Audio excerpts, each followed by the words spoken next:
politics writer for U.S. News and World Report. Are you convinced?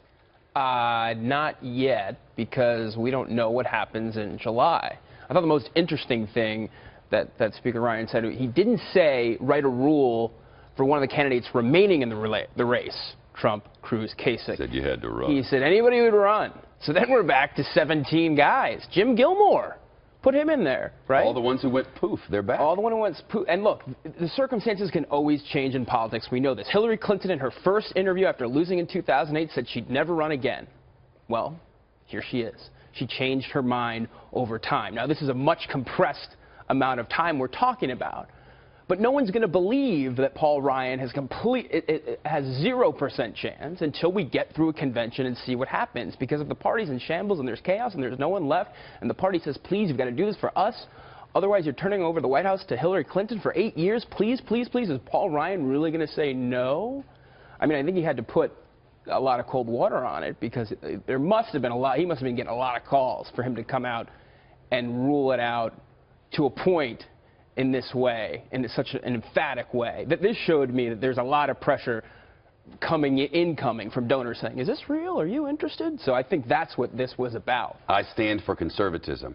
I stand for conservatism, and I think he stands for a process that gives it to merit to someone who actually ran, not someone who can be thrown in there. Because then you have a part of the party that goes crazy. If you insert someone who had never even run, I think the Republican Party then has bigger problems. He's in charge. He's in charge at this convention. That's the way it works. Last time John Boehner was in charge. Right. Last time the Rand Paul rule went into effect. I'm sorry. The Ron Paul rule was so that the establishment could keep out the non-establishment candidate. They changed it from you must win the majority of the delegates in 5 states to the majority of delegates in 8 states. Right. That kept Ron Paul out. That's why the rule is there. And now it's backfiring on the Republican establishment. And that rule will be important to see how they change that again. How could they change it when most of the delegates are going to be committed, at least on the first ballot, to Cruz or Trump? That's true. Why would they? The 8-state rule that's in place would affect John Kasich. John Kasich's entire theory is going to the convention. Well, he's won the majority of delegates in how many states? 1. But that's his theory, really? Isn't his theory, if I drop out now, I give it to Trump? If I don't drop out now and stay in this race, I give a hand to Ted Cruz? I'm the kingmaker, aren't I? If I'm John Kasich, aren't I the kingmaker? Yeah, until I don't think he's dropping out. Well, I don't either. That means he's not for Trump. That means he's for not Trump. Well, that depends on the state, I think. No, but I mean, in the big picture, if he drops out now, Trump has a chance to get 3 delegates from every district in New York State, all of them. Same thing out in California. He has a chance to get 1237 in a world without John Kasich. But with a world with John Kasich, it's very difficult. It's much easier for Ted Cruz to run his end around. But if we are to take John Kasich by his word... Well, I didn't say that. But if we are... I just said reality. Well, Cruz also says he wants Kasich out. Why would he want that? I don't think... I mean, John Kasich has also said he would never be Trump's vice president and that he would be a terrible vice president.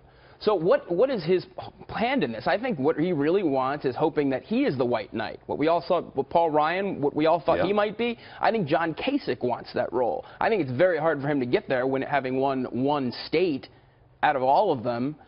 But I think that is his white knight. I don't think he is trying to hand it to Trump or Cruz. I think he is against both of them. Against them. And thinks that he will be the last man standing in a chaotic, contentious convention scenario. Yeah, it would have to be whatever it is.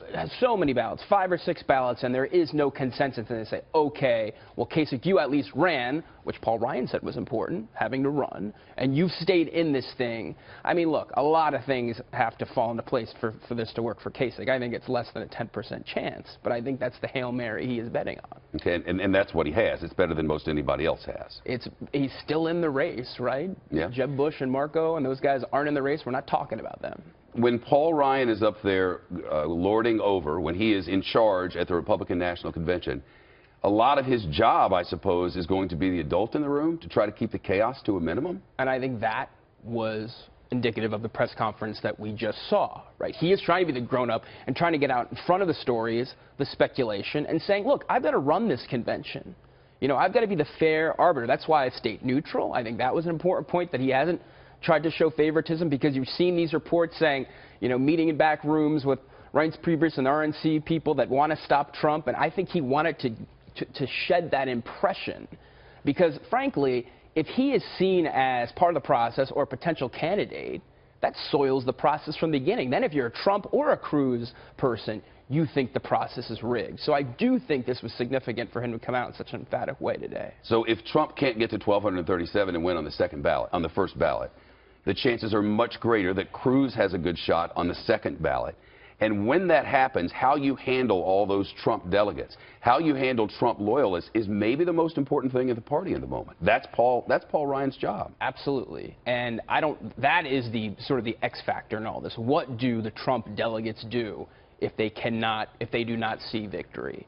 Will they ever get on the Cruz, bandwagon, or are they vindictive enough to go somewhere else, to withhold their support and pick someone else? I mean, these are the points where this is the scenario that is that X factor that we don't know what happened. I don't know if history works as our guide either. For instance, 2008, Clinton and Obama.